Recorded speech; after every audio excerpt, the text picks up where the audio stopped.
ಕಾಂಗ್ರೆಸ್ ಸರ್ಕಾರ ಶಿಕ್ಷಣ ಇಲಾಖೆಯಲ್ಲಿ ಒಂದು ಸುತ್ತೋಲೆಯನ್ನು ಹೊರಡಿಸಿದೆ.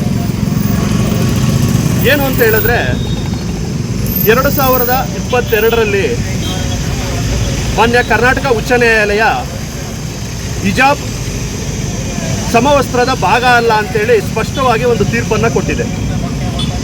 ಆದರೂ ಅದನ್ನು ಉಲ್ಲಂಘಿಸಿ ಕೇವಲ ಮುಸಲ್ಮಾನರ ಓಟಿಗಾಗಿ ಕೋಮುವಾದಿ ಕಾಂಗ್ರೆಸ್ ಸರ್ಕಾರ ಹಿಜಾಬನ್ನು ಸಮವಸ್ತ್ರದ ಭಾಗ ಅಂತೇಳಿ ಈ ದಿನ ಸುತ್ತೋಲೆಯನ್ನು ಹೊರಡಿಸಿದೆ. ಆ ಸುತ್ತೋಲೆಯನ್ನು ಎಲ್ಲ ಶ್ರೀರಾಮ ಸೇನಾ ಪದಾಧಿಕಾರಿಗಳು ಹಾಗೂ ಕಾರ್ಯಕರ್ತರು ಇವತ್ತು ರಾಜ್ಯಾದ್ಯಂತ ಹರಿದು ಬಿಸಾಡುವ ಮೂಲಕ ವಿರೋಧಿಸ್ತಾ ಇದ್ದೀವಿ. ನಾನು ಮಾನ್ಯ ರಾಹುಲ್ ಗಾಂಧಿ ಅವರಲ್ಲಿ ಪ್ರಶ್ನೆ ಮಾಡಲಿಕ್ಕೆ ಬಯಸ್ತೇನೆ. ಕೇವಲ ಸಂವಿಧಾನ ಅಂಬೇಡ್ಕರ್ ಅಂತ ಹೇಳ್ಕೊಳ್ತಿರ್ತಕ್ಕಂಥದ್ದಲ್ಲ, ಸಂವಿಧಾನ ಅಪಾಯದಲ್ಲಿದೆ ಅಂತ ಹೇಳಿ ಕೂಗಾಡ್ತಕ್ಕಂಥದ್ದಲ್ಲ.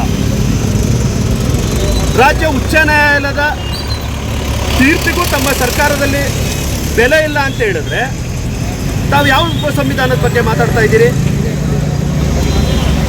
ಜೊತೆಗೆ ಎಷ್ಟು ಮಟ್ಟಿಗೆ ಕೋಮುವಾದವನ್ನು ಶಾಲಾ ಕಾಲೇಜುಗಳಲ್ಲಿ ಬಿತ್ತುತ್ತಿದ್ದಾರೆ ಕಾಂಗ್ರೆಸ್ ಸರ್ಕಾರ ಅಂತ ಹೇಳೋದಾದ್ರೆ, ಶಿವದಾರ, ಜನಿವಾರ ಇವು ಸಮವಸ್ತ್ರದ ಒಳಗೆ ಧರಿಸ್ತಕ್ಕಂಥದ್ದು. ಇದರಿಂದ ಯಾರಿಗೂ ಪ್ರದರ್ಶನ ಮಾಡೋದಿಲ್ಲ, ಹಾಗೂ ಇದರಿಂದ ಈತ ಯಾವ ಧರ್ಮಕ್ಕೆ ಸೇರಿದ್ದಾನೆ, ಯಾವ ಜಾತಿಗೆ ಸೇರಿದ್ದಾನೆ ಅಂತೇಳಿ ಪತ್ತೆ ಹಚ್ಚಲಿಕ್ಕೆ ಆಗೋದಿಲ್ಲ. ಇದನ್ನು ಈ ಸರ್ಕ್ಯುಲರಲ್ಲಿ ಉಲ್ಲೇಖ ಮಾಡಿದ್ದಾರೆ. ಜೊತೆಗೆ ಶಾಲಾ SDMCಗಳೇನಿದೆ ಆ ಶಾಲೆಗೆ ಬೇಕಾದಂತಹ ಮೂಲ ಸೌಕರ್ಯಗಳಾಗಬಹುದು, ಆ ಶಾಲೆಗೆ ಆಗುಹೋಗುಗಳನ್ನು ಆ SDMC ಕಮಿಟಿ ತೀರ್ಮಾನ ಮಾಡಬೇಕು. ಈ ಸುತ್ತೋಲೆಯಲ್ಲಿ ಆ SDMC ಕಮಿಟಿಯ ಹಕ್ಕನ್ನು ಸಹ ಕಸಿದುಕೊಂಡಿದ್ದಾರೆ. ಜೊತೆಗೆ ಈ ಸಿಕ್ಕರು ಟರ್ಬೈನ್ ಕಟ್ಕೊಳತಕ್ಕಂಥದ್ದನ್ನು ಈ ಸರ್ಕ್ಯುಲರಲ್ಲೂ ಉಲ್ಲೇಖ ಮಾಡಿದ್ದಾರೆ. ನಮ್ಮ ರಾಜ್ಯದಲ್ಲಿ ಎಷ್ಟು ಸಂಖ್ಯೆಯಲ್ಲಿ ಸಿಖ್ ಸಮುದಾಯ ವಾಸ ಆಗಿದೆ, ಅದನ್ನ ಯಾಕೆ ಇಲ್ಲಿ ಉಲ್ಲೇಖ ಮಾಡಿದ್ದೀರಿ?